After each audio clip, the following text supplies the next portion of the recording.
that. So let me just make sure that all my microphones and everything are doing the right thing. Yep, so I've got a microphone working, and there is one here for you guys today. This is the first time I'm trying this. Not so I can pick up on what you're saying about me while we're doing it, but more so if you guys have questions, we can actually hear the questions, is the main thing, okay? So that's just going to go there, so I make sure that I'm actually in shot all the time, because nothing worse than me walking off screen. And then we can jump in. So we'll shut that door.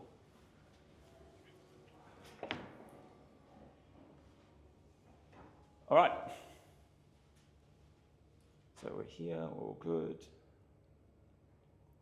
The screen is freaking massive. And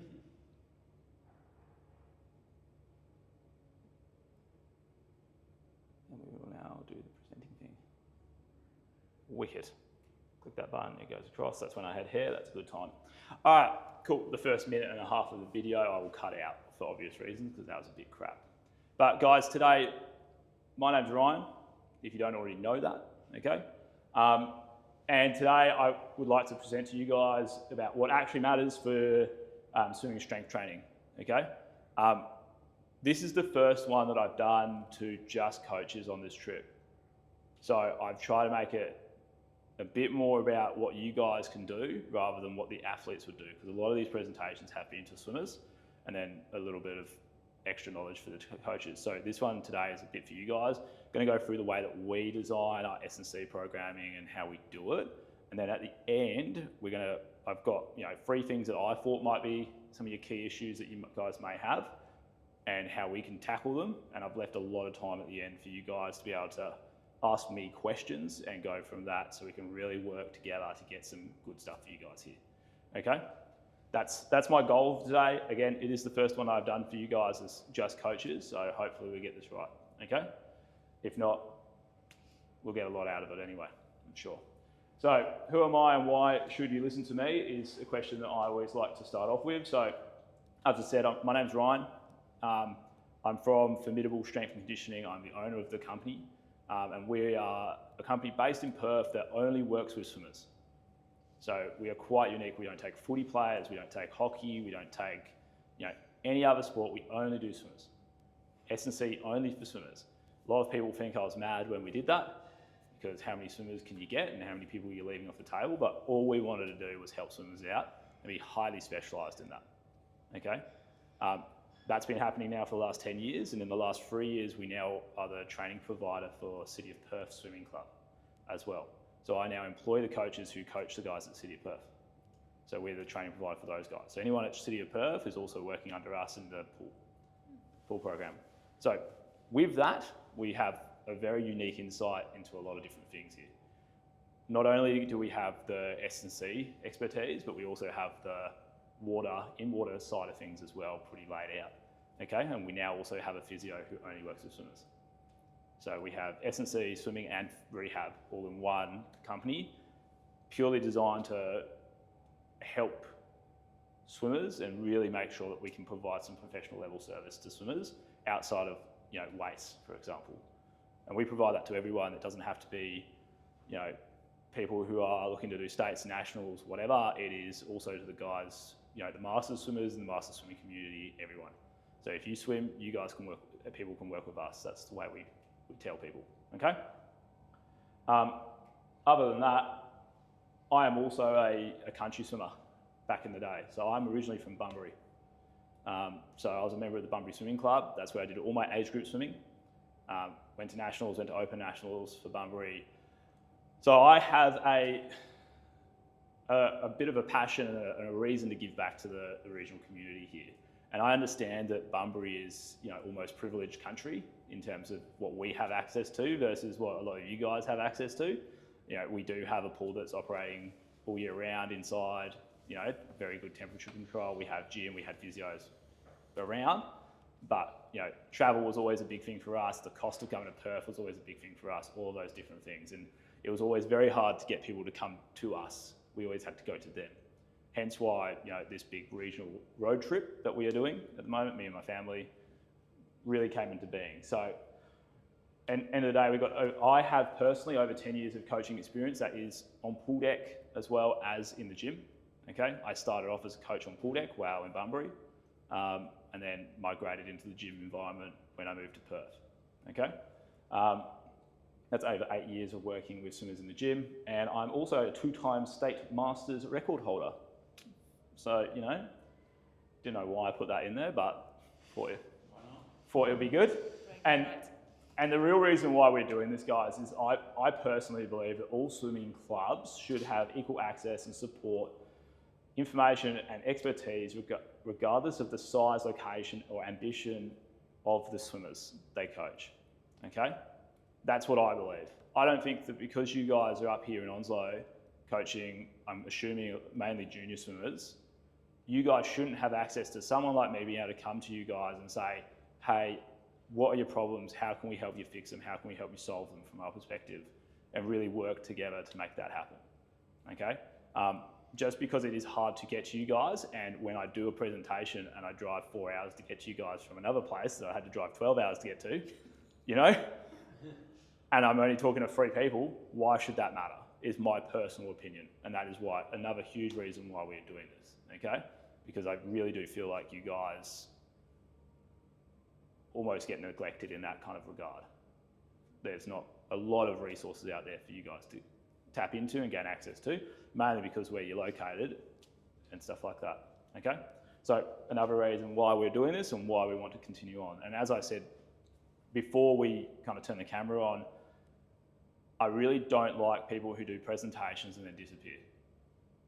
Every time I've done a presentation, no matter if it's at Perth, no matter if it's for Swim WA, Masters Swim WA, I always do the recording thing and I always make sure we give that out to you guys so you have it, and that gives you guys access to me. So you guys could, if you have problems or you have stuff that you want to fresh out, I'm always available for booking a call and we can sit down on the phone and chat it out. And there's never been something that I've charged money for or an email with questions. So ongoing support is a huge part of that, and building a relationship with you guys out here so we can really understand what you guys truly need and where we can truly help your swimmers and your club so you guys can continue to have success in whatever way that seems to be for you guys. Okay? So a bit more of our stats. We've had over 100 national qualifiers, 50 national medalists, and over 200 people do Roto. The people that helped me put this together said I need to put that in. Didn't think it was that relevant, but they said too. And then we are also won the WA Strength and Conditioning Program of the Year for this year. I'm assuming that's 2025. We are still in 2025, or is it 2024? I don't know anymore. I live in a van now, time is relevant.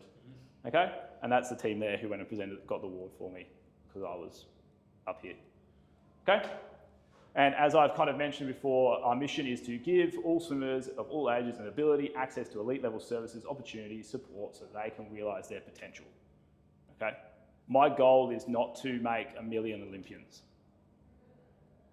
Okay? My goal is really to facilitate opportunity for whoever wants it, for their potential and their goal. It's a huge thing that we talk about when people look to join our program and they think they're not good enough to join our program, because we have a lot of success in our program. I don't want people in the program that are just looking to go to the Olympics or just go to nationals. I realistically want to help the guys who want to do their first Rottnest Channel swim, want to get to states for the first time. Those smaller goals mean so much more to a lot of these people, like junior swimmers who are just wanting to go to Asian Nationals for the first time, or they just want to go and swim a PB at Country Pennants or something like that. They're the people that we really, truly want to help. And that's a huge reason why we've been able to continue to do what we do, is because we really do focus on everyone and not just the top guys, okay? Despite what the social media team puts out there on our socials, what we're changing. So, getting into the presentation now about what we're going to be talking about, okay? And hopefully how I can give you guys some help here.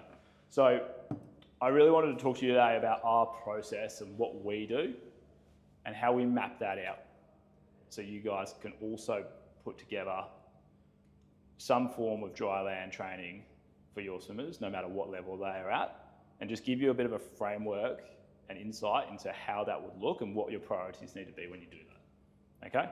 So this brings us to, our three, pillars of swimming performance, I guess. And this is really, everything we are going to talk about is going to be referred back to these three things, okay? Like literally everything. And if you can't, I'm a huge thing and to all my staff members, no matter if they're in the pool team or the gym side of things or the rehab side of things, they must be able to tell me how we are going to affect, like how these three things are going to be covered when they make any programming decision or any decision regarding an athlete's performance or welfare. So the first thing is, and it seems pretty stupid to say, but the swimming is actually key, okay? There is a lot of times out there where I've met other people who are looking to do S&C for swimming or who just forget that the swimming aspect of this is actually what is the most important. These guys are swimmers, they're not gym animals. They're not dry land machines, So we are working with swimmers here. So the swimming has to be our key consideration with everything that we do and every decision we make when we're building out a training program for someone, okay? Again, people don't get faster in the water unless they're actually in the water, okay? Some people will try and tell you that you can do swimming specific exercises and you will get faster in the water. Trust me, I've tried, it doesn't work. Okay, if they're not in the water, they are not going to be able to swim fast in the water. You can do a lot of really good and positive things out of the water while they can't be in the water. But at the end of the day, if they haven't got a bank of feel for the water, they're not going to be able to convert whatever you did on dry land to the water situation anyway. Okay, no matter what product it is or if you've got a swim bench or not, it's not the same. There are too many factors that come into it, like buoyancy and other things like that, and how fluid moves versus how your connection with the ground is going to be and how gravity operates for it to be a direct transfer across. So if you can't get in the water, that needs to be your sole purpose before you start bringing anything else in. Okay? People still with me so far? Mm-hmm. Wicked. The second pillar is, strength training with purpose. Okay? Again, you need to make sure you can justify the decisions that you're making regarding what you're doing to a swimmer. And that justification can be, anything that makes sense. Okay? And there's a big thing I say to our staff members is, I don't mind if your decision-making process ends in a result that is different to what I came up with, but if your decision, like the whys behind you doing it, didn't make sense, that's when we're going to have a problem. Or if you didn't have a reason, a good enough justification for putting it in there in the first place, that's when we have a problem. I'm not here, and I truly believe that swimmers have enough going on in their lives, even in regional settings where they're not training 6 times a week, with other sports and other commitments and other things in their lives, that we don't have time to waste with these guys. Okay? If a 15-minute warm-up, dry land warm-up before their session is going to be the most time-effective thing for them, do that. Don't give them 45 minutes just because you wanted to fill 45 minutes up. Okay? And that's really what we really mean behind the strength train with purpose. Okay? It's always about, give people what they need, not necessarily what fills a time period or, what you think they might have to do to make them happy or whatever, okay? And the last one is you really need to optimize your recovery to maximize your results, okay? Not sure if you guys are aware of this, but you actually get worse when you train. So every time you train, you actually get worse. You will not get better until you've actually recovered from that training stimulus, okay? Does that make sense to everyone? You've all understand that and heard that before? Good, because it's a pretty important concept that a lot of people just decide that they don't want to listen to because they want to put more work behind people. And doing the work is important, but if they have no ability to recover from the stress that you put under them, you're wasting their time again. There's no purpose for it. They're probably not going to end up in the water. Does that make sense? So it's all about making sure that what you give them, they have the capacity to recover from. Now, to you guys, when we're talking about stresses, do you guys understand what that means? When we're putting stress on the body and what that might look like? It's an opportunity to give me some examples. Like muscle fibers breaking. Yep. So like the effect of your training sessions, what else? Fatigue mentally and physically? Yeah, like mental fatigue from just, being a human being in the world is another big one. So, if someone, say Freddie, has the worst week of school in their life, their capacity to train is not to recover from their training is going to be way lower. And you can see that they come in slow, like really tired. They feel like the weight of the world's on their shoulders. They're not able to do it, right? So these are the considerations. Sometimes as coaches, you need to be able to see those things and go, hey mate, like you're looking pretty tired, you're looking pretty heavy, have you slept well, what's been going on? And asking, pretty intuitive questions that aren't like you're badgering them, but you just get enough out of it to make a decision. So, how's your sleep been? Have you been sleeping okay? How's school been? And they will go, yeah, it's been okay, I haven't, whatever. They're never going to give you the exact answer you're looking for, but for people that work with these guys all the time, you probably should be able to read between the lines and understand if that response that athlete gives you is different to the other one, but you can understand what that response means. Make sense? Okay? You probably have someone who's really upbeat and can handle everything, but if they say they're mildly tired, they're absolutely fucked.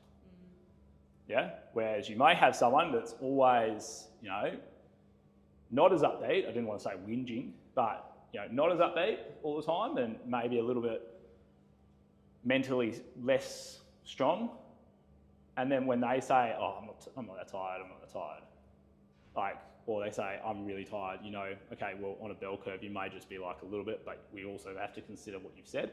So we are going to drop you down a little bit, but we know it's probably not as serious as Freddie, who's come in and said, I am busted, but normally is the energized bunny of the squad. As a comparison. Does that make sense? That's where you as coaches need to be able to have those conversations with people and make those decisions. What about injuries? Is that because you get injuries more easily because your body's not recovering? Say that again. Just want to make sure we hear it because that's a good question. Yeah. If you're not recovering well, are you more prone to injuries? 100%. Yep. So if you don't recover from something, you are more likely to get injured. It's as simple as that. And that can be a case of you didn't get enough sleep, you didn't eat enough, you haven't been hydrated enough, your training volume's too high, your other stresses are too high. There's a huge correlation, and my wife is an OT, so this has been kind of forced down my throat since whenever I met her, but the physical stresses on the body are often not the thing that breaks people, it's the psychological and environmental stresses that combine with that in those times that break people. You can have someone who's got, their stress level sorted out, their nutrition sorted out, their sleep, all of those other things sorted out. They can handle incredible lows in the water. But you could also have someone who's got all of that stuff in an absolute pile of poo who can't handle any load in the water, despite how long they've been training for. And they keep breaking down, they keep breaking down, they keep breaking down. There's other things at play here. So yeah, if they're not recovering enough, you definitely become way more chance of injury. Yeah. You've just got to understand that injury isn't always as simple as their technique might be off in the water, so that's why they got injured. That makes sense? It's never really that kind of linear. It's probably a contributing factor because technique is very important still and the biomechanics is still very important, but there's a lot of people swimming at a very high level without optimal technique, and they're not injured all the time, and riddle me that. Different body types, all those different things come into play. Make sense? Any other questions on those three things as we've just gone over it?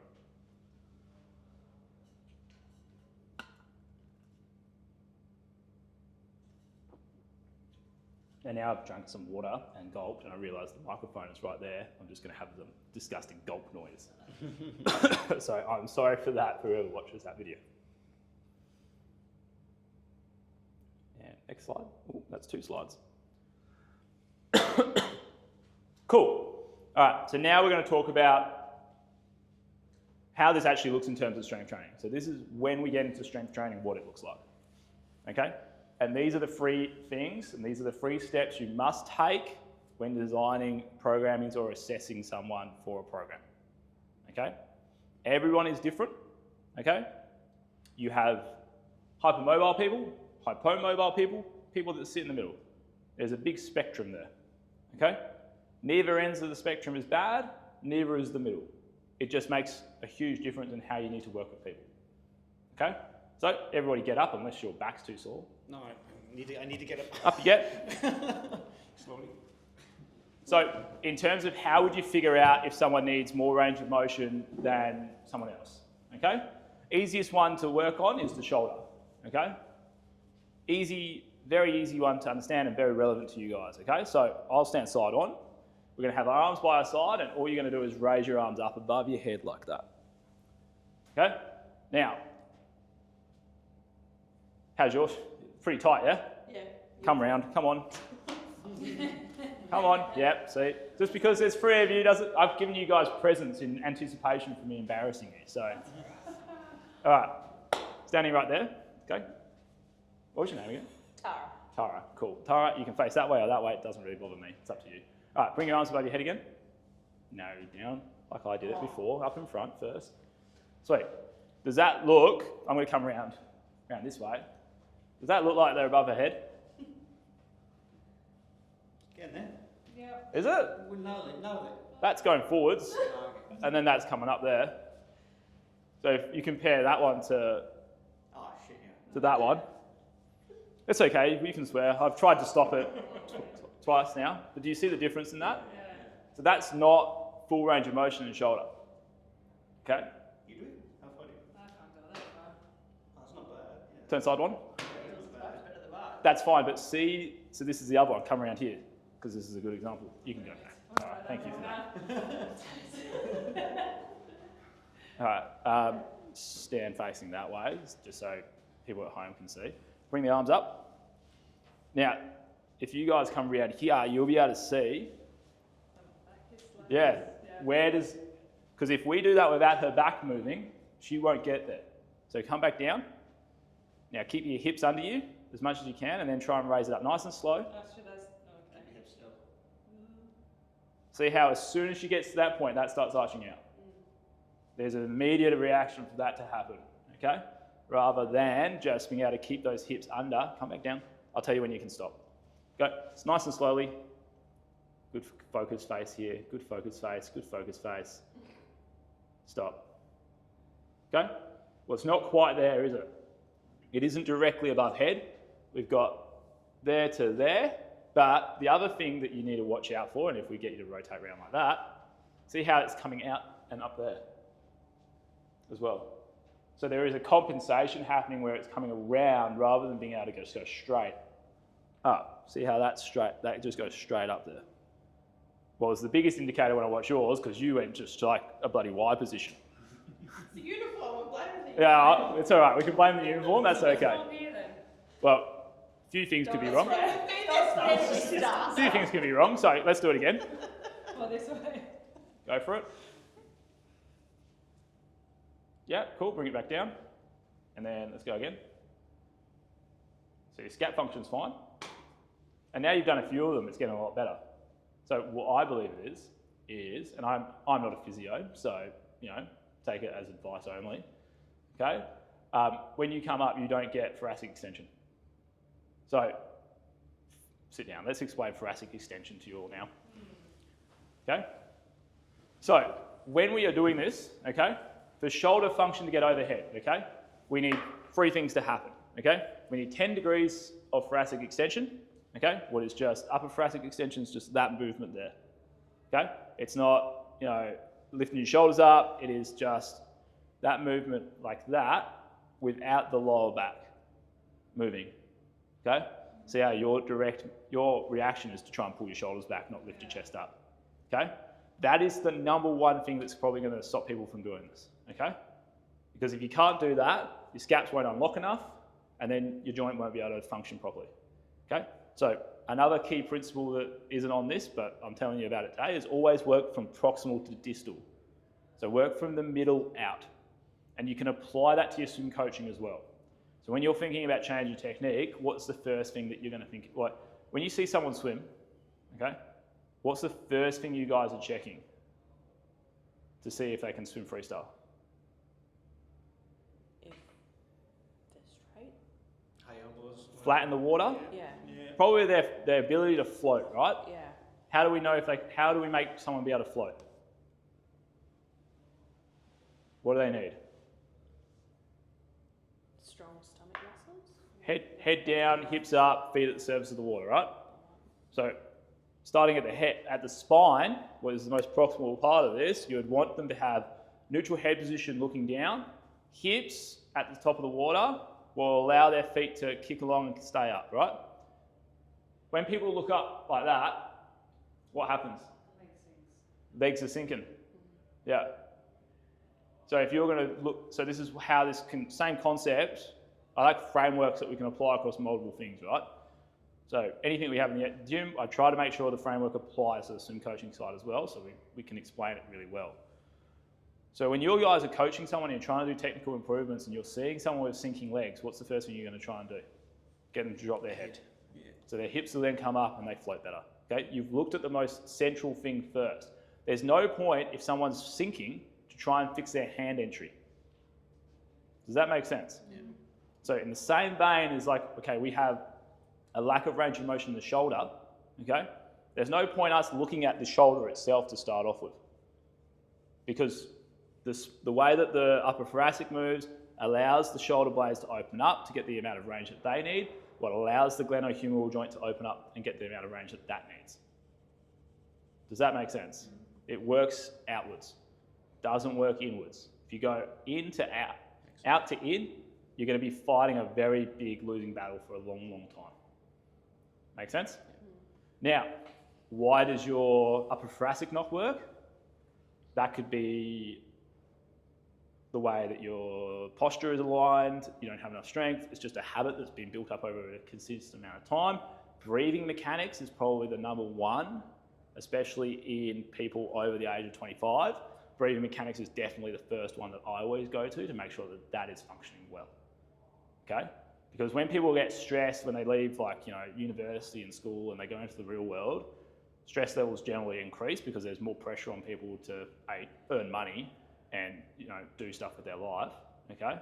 So they start breathing more with their neck as a stress response, what ends up doing that.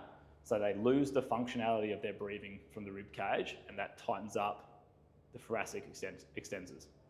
Does that make sense? Okay? So we always take it back to breathing first. What I would argue is probably the most proximal thing that you could have because breathing is very internal. And then we would work our way out from there. Does anyone want to go through the breathing stuff? You can. Yeah? Yeah, go to it. Stuff it. Let's do Just it. to claim, I'm not a coach, I'm the pool manager, so I'm just here for interest. That's okay. And that's absolutely fine. Yeah. But I'm not going to say coaches and pool manager, just so you know. So don't feel excluded, but I'm not doing that. So breathing mechanics. What do people know about breathing? The stupid answers are always funny, so you can just say you need it to live. Okay, that's absolutely fine. Okay, but breathing mechanics happens, it's a diaphragm and then a ribcage response, right? It needs to happen tummy to chest and then chest to tummy. That's what the mechanics should look like. Okay, so when you see someone breathing correctly, okay, you can see you're really concentrating on breathing right now, is it should look, if you ask someone to breathe, yeah, and do a deep breath in, it should look something like this.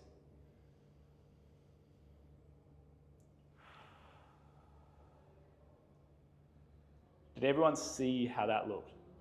There was expansion here, followed by expansion there, expansion out from my back, and then it all comes back in together. That is the way that it's functionally supposed to look. What you are going to most likely see is this. See how there's been no expansion here, but a lot of people trying to breathe with their neck muscles and getting really tight up there. Okay? Well, it's tightened up here. And then they're going to exhale. Okay? Now, that doesn't just apply to when they are trying to breathe deeply. That is probably their default response. So when they are sitting around their day-to-day life and they're having to breathe every day to stay alive, they are probably breathing with these, like that, rather than actually getting proper breath in. What you can imagine if you breathe, you have to breathe, what is it, every 6 seconds or something to stay alive. Random stat, don't quote me on that. Okay, there's a huge number, I can't remember what it is. I normally have it on a slide. But if you have to breathe X amount of times a day, that becomes a lot of reps of you using your traps to breathe rather than the function it's supposed to be. What creates a lot of tension in this upper back region, what inhibits the ability for you to have that range of motion because it is absolutely knackered by the time you want to use it. So it's tightened up. Does that make sense? Okay? And this will feed really, really good into, you know, how range of motion is actually developed. There's two reasons why you lose your range of motion. One, you don't have the flexibility. You never had it to start off with, and we need to increase that through, you know, stretching and stuff like that. But the more common cause that people forget about is muscles are too fatigued, and their response for fatigue is to tighten up and protect. So they need to become stronger and actually start functioning properly. Okay? You will solve more mobility issues by creating strength around different areas than you will around just stretching them. Okay? Stretching will have a benefit for a short window of time, okay? And that will allow you to open up more range and work strength work through that range, and for your body to start recognizing that it can safely move within that range, okay? But it will have a short shelf life. So if you just do some stretching, it will probably just recede back. It takes way longer for you to build up that muscle connection and memory by just simply stretching itself, rather than if you did a combination of stretch, open up the range, and then let's move and get stronger in those ranges of motion. Okay? Making sense? Cool. That would be a really effective way to build range here. Okay? So for you, with that upper thoracic, I would probably have you lying down. Have you guys heard of a peanut? Like a peanut ball, like a trigger point ball. It's like one of those ones that go on either side of your spine. I'd have you literally lying on that, working on breathing mechanics while lying on that, letting it release the tight spots in there, and then after that, you'd go up against a wall and you do some wall sliders and just try and open up that range again. Do that for an extended period of time and see what happens. Okay? If that doesn't work, then it was probably a learned mechanic that we need to work on as well, and you'll just be doing some lying on the floor, and all I'd be getting you to do is trying to keep your back on the floor and get that tiny bit of lift so you could feel it. Does that make sense? Yeah. That's how you'd do that. There you go. Bit of a tangent. I don't know how long that took. What time is it? Ah, sweet, good, we're good. This is normal for me. I've only got like 18 slides to go. So once we have got adequate range of motion, so that shoulder one as a key example, you need to be able to get 180 degrees of overhead reach so you can actually get into swimming positions, okay? Freestyle, catch positions up here, pull through. Backstroke, catch positions up here, catch, pull through. Breaststroke, catch positions up here, pull through. Butterfly, catch positions up here, pull through. If you're getting your freestyle and you're entering there, you won't be able to get the catch position that you want, okay?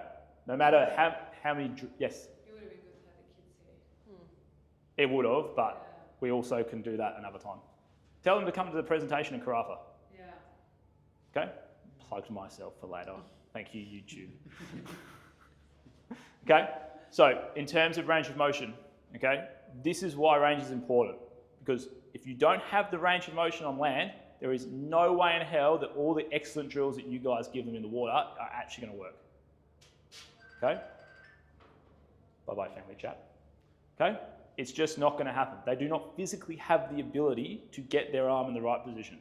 So when you're giving them all these drills and you're giving them all these cues and they understand what you're saying, but they still can't do it and there's all this frustration around it, it's probably because they just can't get their arm above their head to start off with. There's no way they can get the catch position. Same with rotation.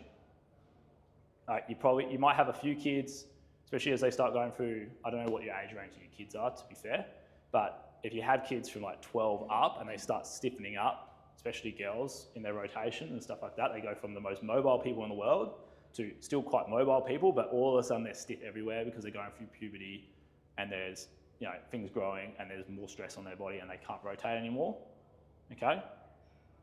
And they just won't be able to do it. It's because everything is so locked up because they've had this huge change in their body and they didn't have the strength and structure around them to support it. So their body is locked back down, okay? But if you can't rotate in that position on land, how the hell do you think they're going to be able to do it in the water? Like, they don't magically become more flexible just because they get in some water, okay? It becomes harder because they don't have the normal proprioception cues that they would normally have when they're on land. So that's why range of motion is important, okay? It's not like It's one of these things I've been battling with for a while, is why is range of motion actually important for swimmers? Because everyone tells you to stretch, right? And they say it's going to reduce your injuries and yada, yada, yada, but no one ever actually explains why. That's why, because as we mentioned before, technique is important, biomechanics is important, it is a huge factor in stopping injuries and maximizing performance, okay? So if you can't get yourself in the correct range of motion to start off with, there is no way in hell you can achieve those technical outcomes to get what you want. Sound good? Hence why that's the first step, because nothing else matters until you can get that. Because why? Swimming is key. Okay? Joint centration, or centralize the joint. Would anyone like to have a guess at what that means? Centralise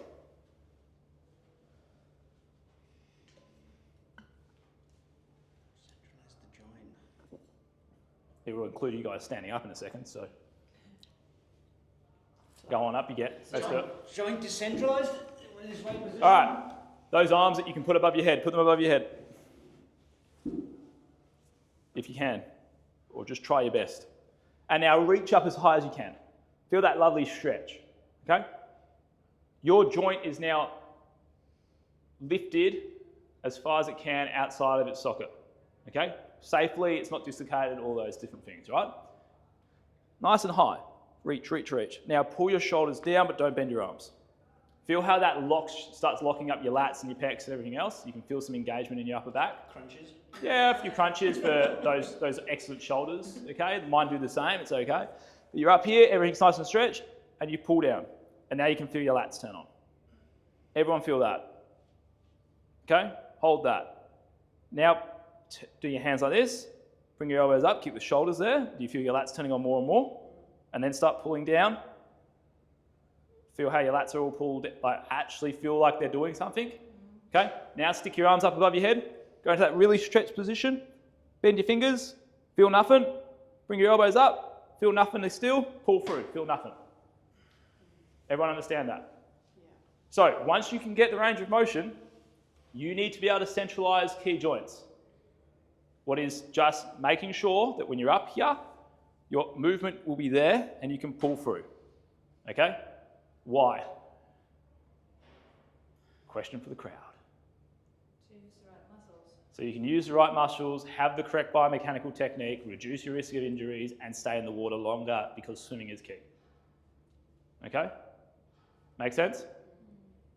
These are the things that you need to make sure you're realizing. And when you see them swimming, okay, and this is where the other end of the spectrum. We've talked a lot about people not being able to get into the range of motion. These are the people that now can get into any position you could ever dream of, and it's not always cool, and they get their arms up like here, and they pull through, and their arms just drop through, and they're all wiggly wormy. Yeah? They're like spaghetti in the water. There's no tension there, there's no strength there. And they wonder why they can't do a pull set. Okay?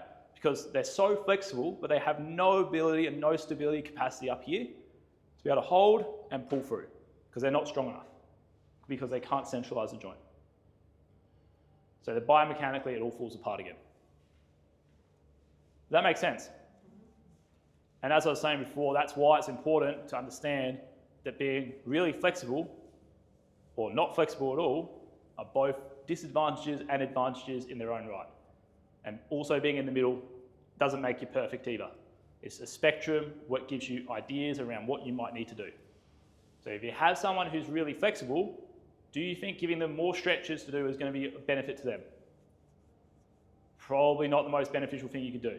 I would probably work on some stabilizing exercises or teaching them how to hold that position and pull through, stuff like that. Whereas Fred, who can't get his arm above his head but is super strong, he can't actually use any of that strength because he can't get his arm in the right position. So it's all wasted anyway. So you would probably be looking at more mobility exercises and strengthening around mobility around that side of things. Does that make sense? Does that make it quite simple for you guys to understand? Yeah. Good. The how to apply it will come. That's the hard part. Yeah, well, that's what I've got a whole thing on the back end of that. And then you try and develop force. Developing force is just getting them stronger.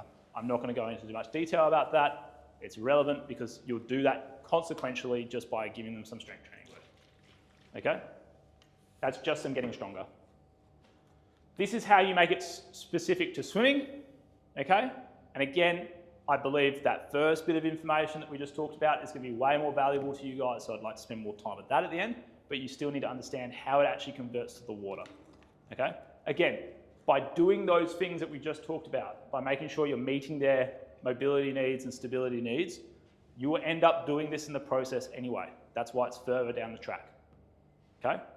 But you'll look to build general strength, then you'll look to build general specific strength, and then you'll look to be specific. Okay, we'll work backwards. What do you guys think specific is? It's a huge hint on the board. / telly. Whatever the swim stroke you're doing. Yeah, actually doing the swimming. That's the specific element of this part of the thing. Actually swimming. It's not you trying to swim on the land. It's actually just getting in the water and doing it. What do you think general specific would be? And if you said halfway between the general strength and the specific, you would be 100% right, even though it's a dickhead answer. It would be stuff like your throwing and your jumping. Stuff that isn't necessarily just general strength, but isn't specific either, but it has specific qualities around it that match up with the strokes, or a drive, or a turn. Does that make sense? Yeah. Okay? That's your general specific. That will be done on dry land. So that is the most specific stuff you can do on the dry land. And then the general, what do you reckon that is? Just getting stronger. Lifting stuff, moving, doing push-ups, all that stuff, yeah? So if we're gonna make this into a practical use and exercise, let's go over pull-up, because easy for everyone to visualize, seeing as we've been talking about the shoulder for this amount of time. You do a pull-up here, that's your general strength. You do a med ball slam down, that would be like just hold a med ball above your head and slam it down as hard as you can. That would be your general specific. Then swimming freestyle would be your specific. Does that make sense? That's how that framework works. Okay? Again, I'm not going to go into the nuts and bolts of it today because I want to get to the stuff that we just talked about.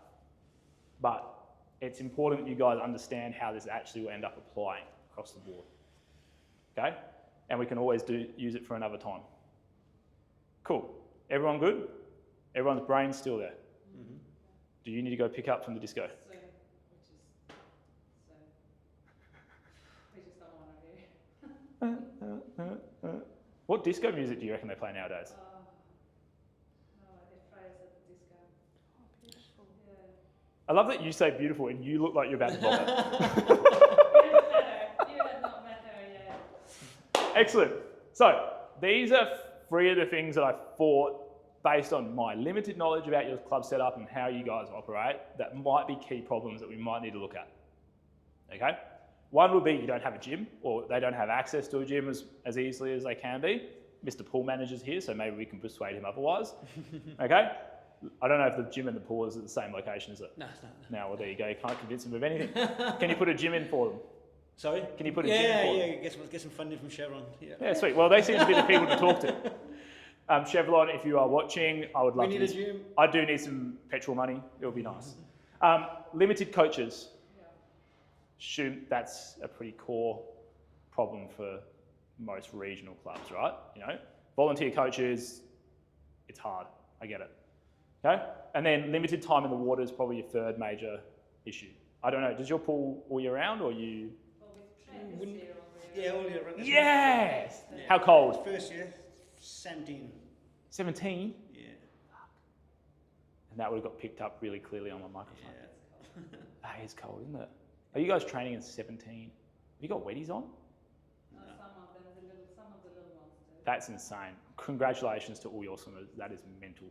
Yeah. I would not, and I was a pretty dedicated swimmer. Like there wasn't a lot that would have stopped me. 17-degree water would probably have stopped me. Holy moly. It's not too bad when you get in. It's not. Are you joking? No, it's not. Do you know that FINA rules anything under 18 degrees in an open water race automatically becomes a wetsuit race?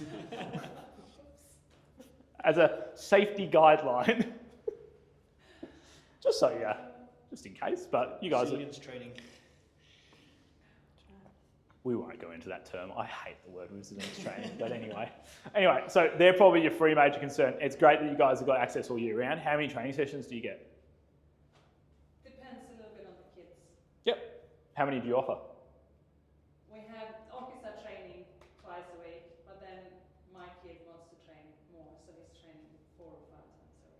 Awesome. How good. Okay. The problem is I have to swim with him the days when Okis are not training. That's why I'm in the water with him. In the 17-degree water. Yeah. Do you have a waddy on? You're a stronger person than I am, I tell you that for free. All right, let's get into first one. No gym, no worries, okay? So for me, this is what I came up with as a simple solution for this, okay? So no gym, no worries. This stuff I can send to you guys. All you have to do is ask.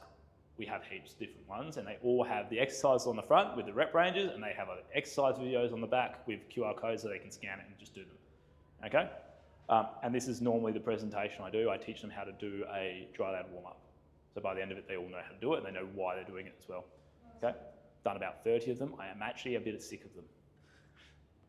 Bit over that presentation now. This was so much nicer, okay? So structured dry land warm-ups can help, okay? So in your dry land warm-ups, you can build mobility, you can build strength, you can improve, build stability, improve your strength, and reduce your injury, okay? It also gives you an extra 15 minutes of time where you guys can make sure that you're getting some work done. So it also does feed into the helping you guys with a lack of pool access. Okay, so if there are people, so for example, if they have 3 sessions a week and they have 15 minutes to 20 minutes of dry land before every single session, you've just added an hour of training to their training week. Okay? What's a huge difference over a course of a year? You know, like I can't do math. I would love to be able to spit out the percentage increase that would be, but you know, it would be a pretty big difference to their training schedule, right? And that's just by an extra 20 minutes before they get there or whatever, okay? Logistics of doing that can be tricky, okay? Getting people to buy into it can be tricky, but if you needed help doing that, I'm welcome to talk to you guys about it and help you guys out with that, okay? Next part is limited coaches, and this is where I believe having a structured plan for everyone to follow is key. And knowing how to build that out on a macro level. And then depending on where you guys are at in your coaching journey, you guys being able to understand what the requirements of the session is, depending on if one of you guys take a session one time and the other one based on work or whatever schedules pop up or however it works, okay? Can then go, okay, I need to do a kick focus set today because the other 2 sessions are whatever. And the other coach has that to worry about. So I can now build out a kick set and have the opportunity to do that yourselves if that's where you're at in your coaching journey, or someone builds it all out and then it's easy for people to follow. So you are actually maximizing the time that you have in the water, okay? I think you can go a long way with 3 1-hour sessions a week. Like I actually think you could go a very long way with 3 1-hour sessions a week. But the way you can maximize that is by being able to structure that out and plan it effectively. So you are continually building on that throughout a season. So you are peaking at the right times and all those other things, okay? And working collaboratively, oh, that was a bad word, wasn't it? Collaboratively, you know what I'm trying to say. Working together in that process is really key for that, okay? Do you guys have an understanding of how to do that in terms of building out a bit more of a macro plan? No. Cool. I can send you a video on it, okay? Absolutely fine. We can walk through it. You guys can send me messages on it. We're happy to go through all that stuff with you and help you guys out on that, okay? But it's mainly about just keeping everyone on the same page, all right? So there will have to be like a leader and a follower in this situation, or you can sit down together and do it collaboratively. I finally got that word right. Just stuffed it up for 5 minutes before and then bam, hit it, okay? I'll try and clip that into the other bit so it doesn't look so crap.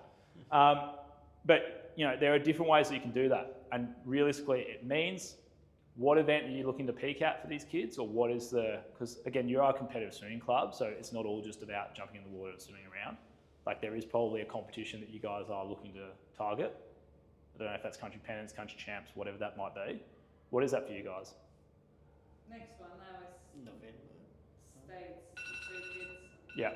So states, exactly. So you'd probably orientate your entire program around states. Yeah. Because at the end of the day, like those kids are on the journey. These kids, like as much as we want to provide programs for everybody and so everyone's getting what they need and all that stuff, the reality is of it, how many kids do you have in the water? About 40, over 40, but they're young. 40, huge range of kids. Yeah. So if there's a range of kids that are within that state group, like who could possibly go to states, you're probably orientating their programming around focusing on states. Yeah. Because that's they're going to be their biggest meet of the year, unless they go to the long course states or country champs or whatever, Yeah. right? So you'd orientate your programming around that meet, and the rest of them will come along for the ride for that meet, and those guys will get there. This is how you build like a sustainable program as well, because you start getting 2 people to states, everyone else starts going, I could go to states too maybe. And then they start getting to states, and then you have a whole squad going down who are going to states over a couple of year period. Yeah. But if you're not orientating your program with that kind of direction in mind, how are they all going to get better at the right time so they could actually go to states? And what are the meets that you're looking at? I know you guys are very limited in terms of what meets you can pick beforehand to get the qualifying times for states, but at least you would know. Like you'd be able to go, this is our major meet, like Crafa for example. This is the meet we're going to put a lot of effort into making sure the kids are ready to go for this meet so we can get the best outcome at this meet. How do we do that? We work our way backwards and figure out what we need. Make sense? Yeah. On a very broad thing, but that's how you kind of get these kids moving in the direction that you may want them to in terms of more people qualify for the state champs. For us, it's been trial and error pretty much. And that's fine. We just try something and see if that works, and then we try something else and see if that works, Good. and then write everything down and see. Keep writing it down and review it, and that's how you learn. That's great. It'd be really good if you could lean on someone else though and ask some questions, wouldn't it? Brianna is good. Brianna is very good. awesome. Stop plugging Brianna on these videos, but Brianna is I'm awesome. just gonna go and get my Pharaoh Go for it. child. I'll be back shortly. All good. Okay. Any questions on that for you guys, and how that might help you guys get there? No. I really like that idea, simply because we're such a transient Yeah. town with families and coaches. Leaving, coming in. Yeah. Yeah. That it's really just been a swim club that is just an opportunity for kids to be able to get in the water, Yeah. and competitions hasn't really been the major focus since Marlon has joined, which has been really fantastic. And then the fact that the pool's been able to open for those kids Yeah. has been great as well. So I really like that It idea. just gives everyone a bit of something to aim for, right? Yeah. And you'll have better retention rates because people are achieving a goal and that makes them feel good. Improvements, yeah. People Yeah. are seeing improvements. Yeah. That makes them feel good. Makes the parents more invested. You get more volunteers in. Like it just, at the end of the day, right, we can't be putting pressure on kids. Like that, those days are gone and they have gone for a good reason. We can't be like putting a lot of pressure on kids to get medals and all that crap, yeah? But I don't know a kid, and I've done a lot of these presentations right now, and one of the key questions that I ask is who wants to swim faster this year? Every single kid put their hand up, without fail. And it's the only time they bloody react either. I could ask any other question, and I go, who wants to swim faster this year? Everyone goes straight up. So they're obviously there for a reason to swim faster. We've just got to make sure that we're orientating that kind of drive around their own self-improvement rather than, external factors and stuff like that. Yeah. Okay? And that's just a longevity in the sport kind of look at it. Okay? So yeah, having a plan and building something out can look like this. Like this is just the template one that I use for the gym. And I can, these again, you guys just ask and these things could become yours, okay? And there's other things that we offer in terms of like the mentorship we do with Tom Price and stuff like that, but that we can do with you guys as well if you so choose. But, we are here to give you guys access to stuff, okay? That's the whole point, okay? And the last one is your limited time in the water, and we've kind of talked about that with the other two, right? So being able to have more time in the water is good, but sometimes that's not feasible and you're not going to get kids turning up, okay? You will, or coaches being able, 17 degrees in the water. or more importantly, coaches being able to get there, Yeah. okay? Because like this shit doesn't happen without you guys being able to actually there to coach them, right? So at the end of the day, we've got to make sure that we're getting everything in the right line. And again, the reason we went through those 3 stages is because the first one is the most easy and practical thing that you could do is the dry land warm-ups. 15 minutes of your time before, not a huge burden on coaches, not a huge burden on kids, all those things. 15 minutes. I know people might whinge about it, but it's 15 minutes at the end of the day. And it's a good group activity that they can all do together, okay? The second thing is you as a coaching group get together, write out a plan, figure something out and have an idea of where this direction is going and what meets we want to target so we can start getting a bit more results and stuff like that, and kids can start seeing improvement a little better, and we can work through more of a periodization plan and all those other really cool buzzwords. And then that would lead to people wanting to be in the water more or having opportunity to swim more if, like, you know, pool manager's here, so putting a lot of pressure on him right now, but sure, there's probably not a lot of resistance there because he came for this, right? But you know what I'm saying? That allows you guys to go, well, it might actually be worthwhile for us to have, say, a morning session or an extra afternoon session or a Saturday or whatever it may be, because the demand has increased. And people have got a reason to be there because they want to go to states. Yeah. Rather than we're coming down to the pool because we swim on Monday and Wednesday and Friday afternoons. Does that make sense? Yeah. So the other thing is, if those aren't available to you and the sessions aren't available to you, what else can you do? Can you give them something to do externally? If the pool has to close for whatever reason, what do we do then? Because that's a huge issue for a lot of clubs, and you guys obviously had that issue before. It's like, how do we actually get these guys to train and stay fit over winter when they can't get in the water? The good thing is energy systems don't care if you're in the water or not, but your speed and ability to apply that energy system does, okay? So you can build a huge base of fitness, huge base of resistance, all of those different wonderful things, and then have that available to them so they can actually, when they get to their summer period, where they're in the water a lot or they're in the water more, they can then skip the building block phase and get straight into the swim fast phase. Does that make sense? Yep. Again, it would debate back to the plan. What do you guys have available to yourselves? What do we have access to? How can we make this work in our community and our club program? I'm a big believer in not telling you guys what to do, but kind of giving you the ideas. If you guys then go away, have a think about it, and then come back to me if you need to. Yeah. Yeah? Any questions on any of that bit? The 15 minutes sort of Yep. before getting in the water, is that, what's the word? When it's 40 degrees up here, you know, all the kids, Yeah. they want to get in the water in that heat. Yep. Is it something that you could do when it's that hot? Yeah. Yeah. I had a really good conversation with the ex-Mouth coach actually about this. Yeah. He's swapped to morning sessions now Yeah. when it's hot.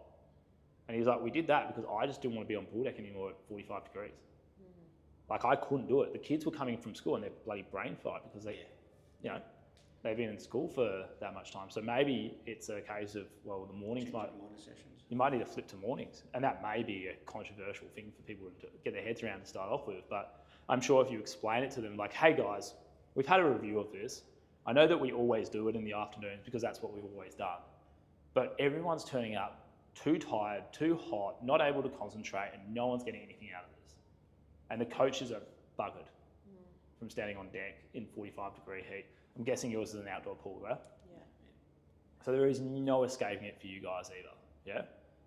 Like, I did Karratha for their January one, their Feb, like Northern Swimming Association one. I almost freaking died. Like, and I wasn't even, I actually started doing the swim sets. I was like, I have to get in the water to do swim sets. I couldn't be on deck anymore. And I didn't even have to be on deck. I was like, stuff this, I'm sitting in the air conditioning, the coaches can deal with it, I'm not doing it. It's too hot, right? I get it. So switching to mornings might be a good option there. And then you could still get in 15 minutes early, do your thing, all those different parts. Hey, Dolly, did you fly? How's the disco? Good? Sweet. Yeah, you show some moves. She looks, So cute. my daughter would be absolutely frothing that dress. That would be the party dress of the century. You didn't miss much. That was really fast. So fast. So fast. I guess we were talking, what did we talk about? Oh, we're talking about, like, you know, if it's 40 degrees, how did we then, you know, get 15 minutes of warm up in beforehand? And my suggestion was, and this was the ex-Mouth coach's idea, was, well, why not swap to mornings? I know logistics and stuff like that play a huge role in that, but if people are turning up from school and they're absolutely fried because they've been in class for 45-degree days, you might be able to convince them that mornings might be a better option over summer. I don't know. They do train in the mornings next month, and then they have breakfast. They've just started, yeah. They started it this year. Yeah. Yeah, he said it was awesome because the pool's not actually open when they're there, so they get the whole Yeah. pool. They're allowed to be in there. I don't know what arrangement they have. This is just what he told me. He said, I'm allowed to be in there, swimmers are allowed to be in there, any coaches are allowed to be in there. Yeah. Parents can't be in there. And we just do our training session, and then we have breakfast. We had breakfast afters, and then everyone went to school. That's not a bad idea, is it? Oh, I was like, mate, that is a very practical solution to a very huge problem you are never going to get away from. Maybe Because it is always going to get that hot up here. but like for the Yeah. year sixes and above, Yeah.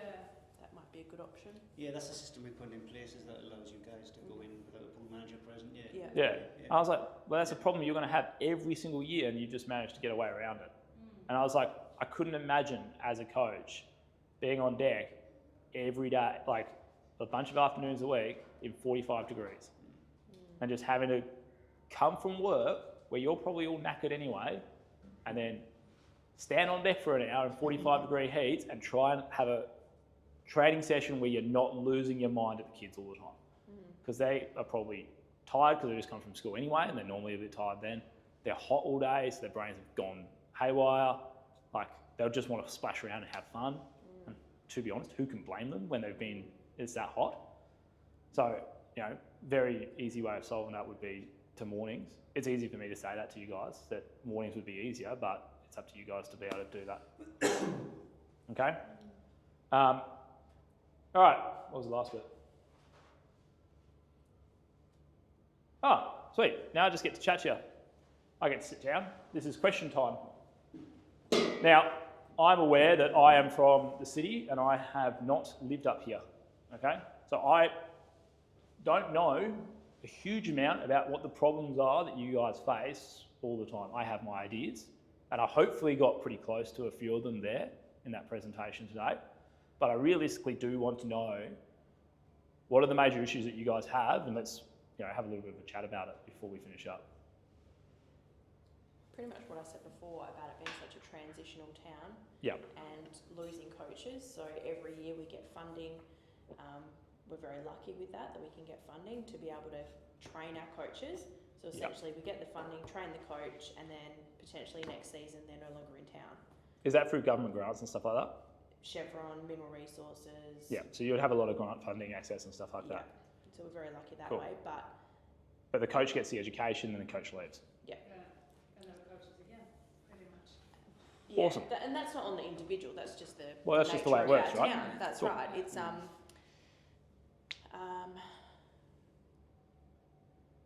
Enough to have enough coaches? yep, not enough Not enough coaches. coaches. The location where we're Experience. at, the fact that we've only got a 25-metre pool. A lot of the competitions that we go to are the 50-metre pool, so the long courses for the kids. The What expenses does- and travel for families to go to Yep. to these competitions. Let's go with the 25 one because I could probably give you some insight on that, yeah? Yeah. All our juniors at City train in a 30-metre pool. Okay. 30-metre pool. Yeah, it's a water polo pool. Ah. And we had to make that decision because we grew out of the 50-metre pool, and I was sick of having our senior athletes trying to put in dividers and wasting time. So the 30-metre pool closed, the water polo team left, and I sneakily managed to talk to BD Park Management and said, I would like to book that for the day it opens. And they said, for how long? I was like, for the rest of time. And I'll book all 4 lanes, even though we don't have capacity for all 4 lanes. Like all the full capacity there, it's already sorted out for you. So you don't have to worry about the water polo guys trying to negotiate with you. I will just book it now for you, regardless of when it opens. So we just got in there, made it happen. Turns out a 30-metre pool is actually the best distance to coach juniors in at a very young age. And there's a few reasons for this.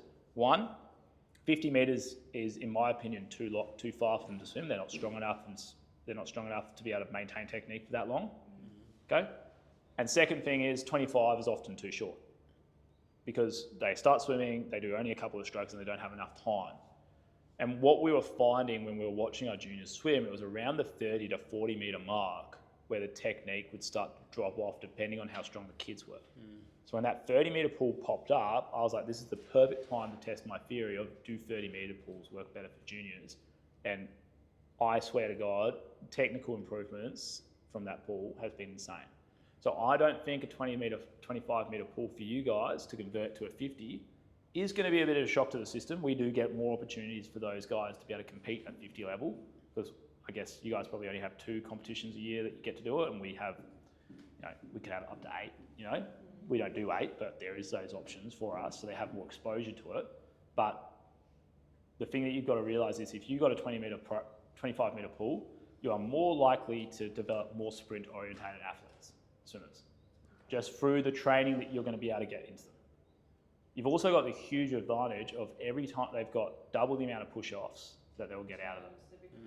So skill-wise, you can make them super efficient, okay? So what happens when they do a 50 is when kids are training for 50s, especially at junior level, they rely so heavily on their ability to swim, and they still break down in the last 10 metres. You'll see it at junior states every single time you go there. They'll get 10 metres out and it's just like carnage. Everyone looks crap for 10 metres in, apart from the one kid that's 5 years developmentally bigger than the other kids, okay? So it ends up looking carnage for the last 10 metres anyway. So you know that most kids are probably going to start dying off at that stage. If you could get them to do a much better push-off, a much more effective streamline, so they can actually convert that push-off speed into effective stroking earlier, they're going to be able to hold that speed for longer. Now, that's a big ask for young kids, right? But it's something to be able to consider. And if we think in the lens of we want to keep these kids in the sport for as long as possible, eventually they're going to get strong enough where they're going to be able to know that. So it becomes we're teaching them the skills and the habits rather than the energy systems. The guys in our 30-metre pool do no energy system work at all in their programming. It's all technique based. They do an explode every now and again to put their technique under pressure. So they do 15 metres of fast. They're never doing like 30 metres max effort, unless it's kick as a race fun thing at the end. Does that make sense? So I actually think that 25 for you guys is not a huge issue on your junior level. For your senior guys, I don't know what's your oldest swimmer? Oldest guy is 14. So for a 14-year-old, he's an age grouper, so he'll be at age group states and all those different things. For him, might be a little bit more of an issue, but some of the best swimmers I've ever met in my life and competed against in my life still train in a 25-metre pool. They just get so skillful and so explosive. He's probably more likely to become a sprinter than a distance swimmer, unless he's very genetically gifted towards distance, if that makes sense. Because the training, and also think about the training that you guys are able to provide here. You are not giving people 5 sessions, 6 sessions a week for 2 hours. What the distance guys everywhere else that can offer that are doing, okay? But you can offer free high quality technique and speed sessions a week with free 1-hour sessions, if that's what you guys do, yeah? We do 2. Even 2. 2 sessions a week, which it's not enough. It's probably not enough. You probably want to have 3 because the frequency isn't quite there, When are the sessions? Tuesdays and Thursdays. Well, at least you've got it balanced out. Because if you're doing it on a Monday and Wednesday, you've then got Thursday, Friday, Saturday, Sunday, you've got a 4-day turnaround before they touch the water again. If you've got Tuesday and Thursday, at least it's a little bit more. 3 days is the maximum amount of time before they're going to, or 4 days still, you're still going to have it, but it feels a little bit better for the kids because the weekends they're going to be off anyway. Okay. Again, it depends on where you guys want the club direction to go and what you guys think in terms of, do we want to start having a little bit more of an emphasis around key meets? And they don't have to be states, for example. If you've got like a bunch of kids that aren't, if right now states is not an attainable thing for travel reasons, for all like ability level reasons, all those things, right? Focus on your biggest local regional meet and go, we are going to target this meet and we're going to have the best meet here and we're going to make a big thing out of it and have a big celebration afterwards and we're going to make this really special for these kids.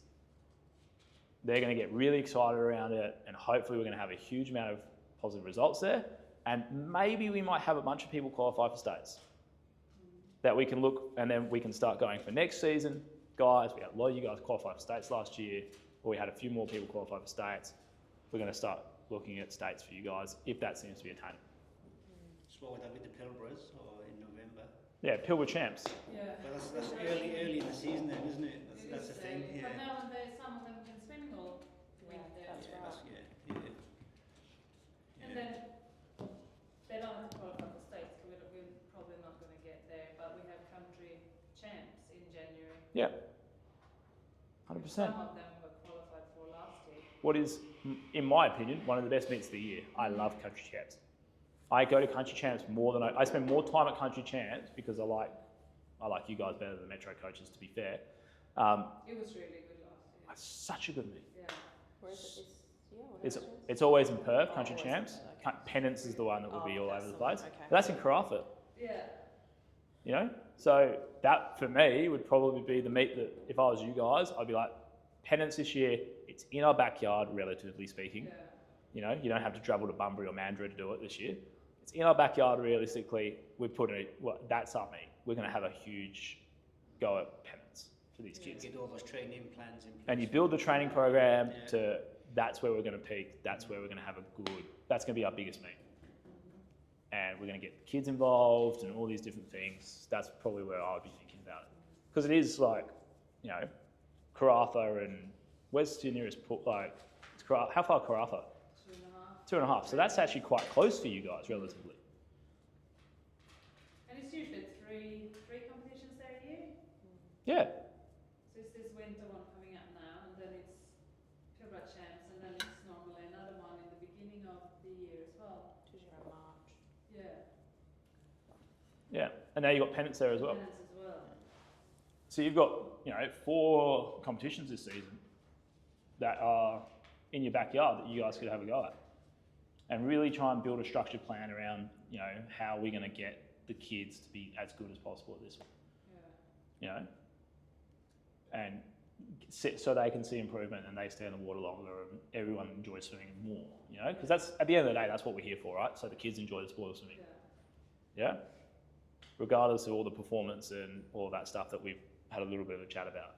It's so people enjoy it because kids enjoy swimming fast or they enjoy getting faster. So, yeah, that could be a way that you try and orientate your program around that. I'm going to try so hard to get to Country Pennants in Karratha. Oh my God. I can't wait. That'd be good.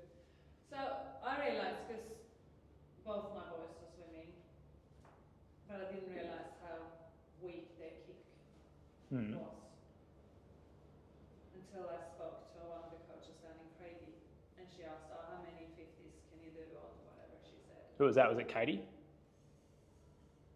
Oh, the lady. Older lady, not Katie. Katie's the younger one. Oh, the lady. Was it from the club, the Breakers Club? She was in the outdoor pool. Yeah. Young good kids, I think. Yeah, anyway, keep going. And she asked how many he could do on, I can't remember what time. One. But to try to work him up to 5, 6, 7, and 8 of them, just went just a couple of weeks, and then he got really, really like strong. His kick got strong. It's all about setting targets, right? And figuring out what do we need to do and how do we work backwards from that target to get them to there. You know, everything's... Stuff I'd never heard. That's right. That's another one of our things, programs. Yeah. We're all Well- inexperienced coaches that are just getting poolside so that our kids can continue Yeah. to do. Do you guys get to Perth much? Not really. If I do, it's for work and Medical no appointments, play. whatever. That's fair enough. Just open offer to you guys. If you guys are ever in Perth and you want to come and shadow our coaches on pool deck and do whatever you want at Beatty Park, but nice and essential, you don't really need to ask. You just kind of need to tell me that you're going to be there. Yeah. And our coaches will be stoked to have you there. And I 100% mean that. You could probably just turn up and say, I'm from Onslow. Ryan said, they get used to this kind of stuff. Ryan said, back in frickin' whatever month we're in now, July, if I ever turned up, I can come hang out. Owen, the Irish bloke who's down there, he will be like, Of course he did. He probably should have told me, but that's classic Ryan. I never tell them enough anyway. So, and they would be like, what do you want to know? This is what we're doing, all of this stuff.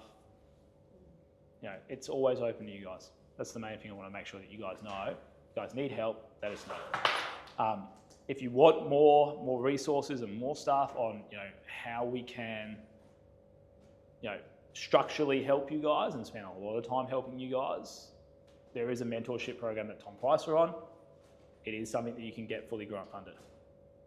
Okay, because it's a year-long program. You guys get to access me through a platform as much as you like, and talk to me and use those conversations. I will still respond to your emails regardless, but you won't get as much face time than you could possibly get that way. Is that something you can send through all the information? We've 100%. got our AGM coming up on the 29th of July. 100%, So it'd be really good to be able to present that, Yeah. being that we do have quite a bit of funding. And it's for the club, not for the coaches. That's right. Yeah. So what you were saying before, when you're saying that, I was kind of in my head, yes, shit, I got that right. Everything seems to be, every educational opportunity is sold to coaches. What happens with you guys? Coaches come in, they do the education, they leave. You guys lose that knowledge. The way that we've set it up is the club pays for it, the club owns it, the coaches can access it. It's in the transient tone, as you said. Yeah. That's good, So when you guys are moving in and out, you guys can then go, the next coach can come in, and instead of going, where the fucking hell will I even have to start here? There's an entire resource base that's there for you. Yeah. Okay? I will be frank with you guys, it is still getting built out. It is a huge project that I haven't had enough time to work on. But now that I've been relieved of all my other duties in Perth, because people just want me to get out of the way and do my thing, I now get to do as much of that as possible. So that's where my focus is now going, is to make sure that we can really start delivering on that. And Tom Price would never get on because it's winter and they're all doing other stuff. What's 100% fair? Okay? Yeah? So that's, yeah. I think that's definitely something our club needs. Well, they got it 100% funded. For, Yeah, well, We have money. especially you guys in the Pilbara, like, What's the cost? it's 10 grand a year.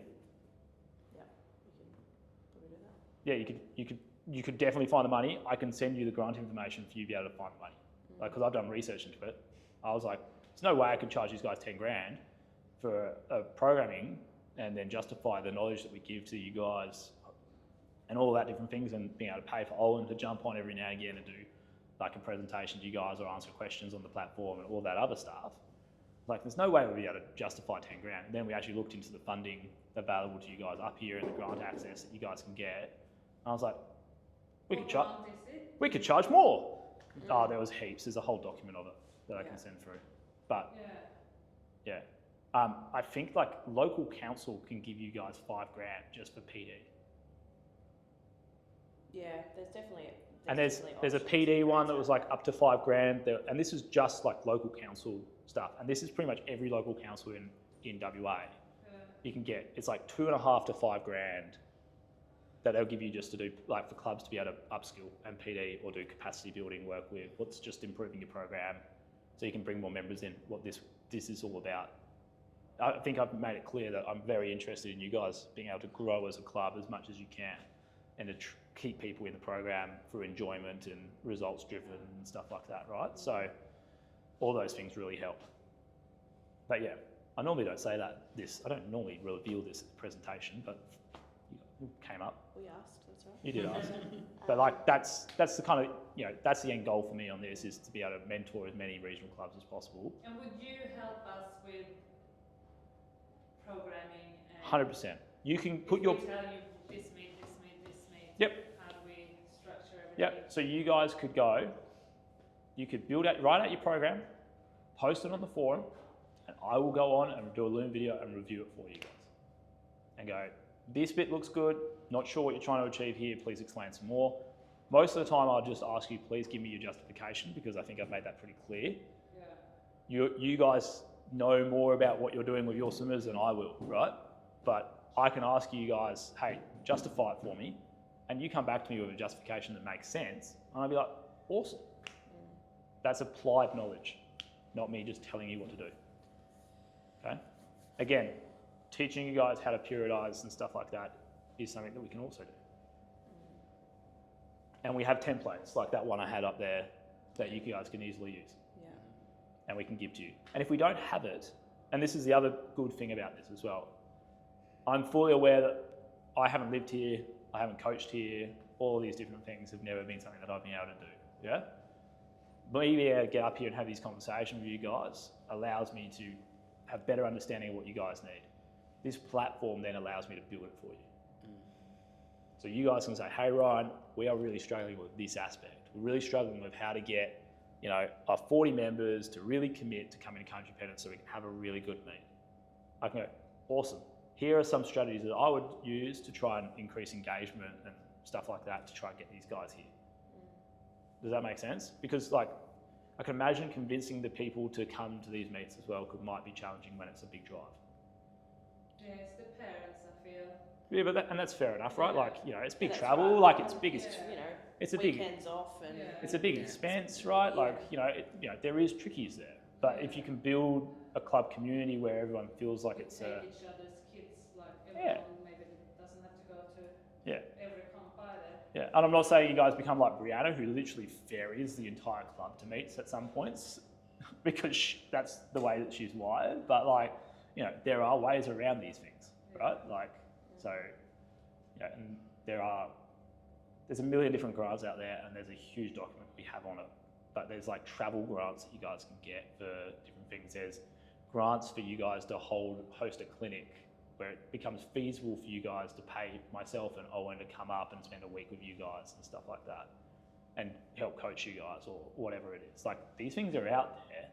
It's quite hard to find them, but once you start digging in, they're all quite accessible. no, we've definitely got a bit of leverage with that. Well, the Pilbara seems to be the guys who have the most leverage.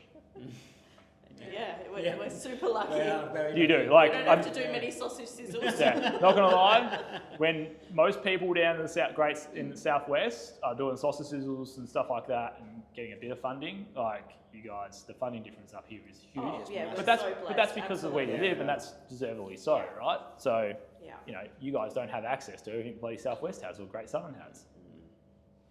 But you do have sick beaches. You have crocodiles, what's mildly concerning for, Yeah, but it is beautiful. It's pretty cool. Apparently, Onslow, read this is my fun fact that I got about Onslow before, it's the only place in Australia where you can see a sunset and sunrise on the same beach. Yep. That's fucking insane. Pretty special. That is it from that pub down there? Uh, Because if it is, that's where I'm going to be later. Memorial? yeah, maybe. I was assuming it's that big kind of sundial thing. You look Yeah. through one side and look Yeah. through the other side. Probably there, Yeah. All right, I can probably turn the camera off, right? Unless you guys have got another question for me. Um,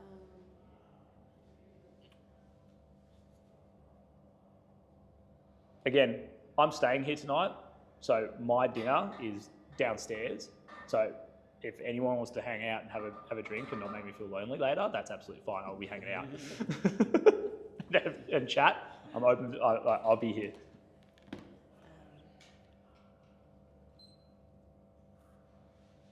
I probably have a million questions.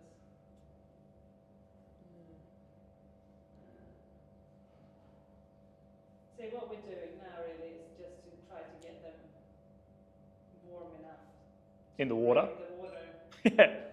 Get your pitchfork out beforehand to try and break the water. So we do. We're doing skipping, we're doing push-ups, we're doing sit-ups, we're doing... Yeah. What else are we doing? A bit of running, just to get them sweaty enough to get in the water. Yeah. So this could be like a way that you could design your programs as well, right? You could have an emphasis on, technique and stuff like that in the water and energy systems out of the water. So maximize your time that you have in the water with technique. Technique's going to make them get colder. So maybe do, 625s of technique work, get them out, get their heart rate going. Because out of the water is still pretty warm here. Yeah. So get them out of the water, have them doing some skipping or something like that, like energy system work, right? Make their heart rates work. And when I'm referring to energy system work, I'm talking about effects on heart rate, okay, and effects on oxygen consumption, okay. Then they can then let them recover from that, but not cool down too much. Back in the water for some high quality technique on the other stroke. Go for it. That's the hard thing when they get out of the Oh, water, mate, they don't want to get back in. Well, yeah. I'm freestyling here. Like, I'm trying. Wetsuits are a thing. It'll be heated soon, so. Yeah, that's exciting. Are you guys getting it heated? Tom Price, Onslow and Parabadu, they're all getting Yeah, because I know Tom Price is, yeah. Yeah, we all are. Yeah. Sweet. Parabadu. Is that the closed town, Parabadu? Where's the closed town? Panawanaka. Mate, I'm trying to find someone to contact there. Can't get in. I don't know. Good luck with that one. Yeah. Closed town. I Googled it because I was like, Swimming WA gave me all the official email addresses, like all the presidents and all that. No one personal details or anything like that, all the official stuff. And then it came up to those guys and there was no information. I don't think they've got Last year a they swimming didn't club. have, this year last year they had, but that was the first year in a long time, but I'm not sure. Well, apparently the coach is related somehow to the ex-Males coach and he said the coach has moved to Perth. Oh, Yeah, so they probably just folded them. So they're still a club, but they haven't got much going on there. yeah. Yeah. But apparently they got a rodeo and it's pretty cool. Yes. It is quite big. Yeah, that's the only time you're allowed to kind of hang out there. Yeah. Their that's pool pretty is much. heated, right? Yeah. Um, Yeah, it is. Well, it's a mining staff town, isn't Yeah, it? So rodeo. yeah. What I was Yeah, like, if you go there any other time, apart from the rodeo time, they basically look at you like you're. a complete it says on stranger. their it says on the website, you will not be able to stay here. Don't come. Yeah. Oh, In like, recommend? like They have like not. free campsites. It's not word for word, but it's like accommodation will be tough to get. Yeah. You cannot free camp here. Yeah. Don't come if you don't have like a reason to be here. Yeah. There is nothing here for you. It's like you could sum up their entire website on like that is what they're literally saying fuck off. Yeah, yeah, absolutely. And that's the way you get to be made to feel when you walk into town without a purpose. Yeah, right. Cool. So it wasn't just me reading the website, it's the general No, feeling up it's- here. Yeah. I was like, this is insane. Yeah. They had a cool river or something as well. That was the only other bit of information I could see. But there's a lot of cool gorges and rivers up here. It is. All right. Anything else?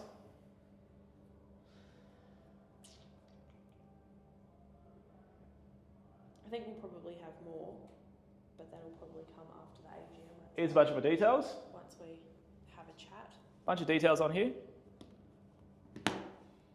Again, access them wherever you like, do whatever you need to. Again, you're going to get this presentation sent to you guys anyway.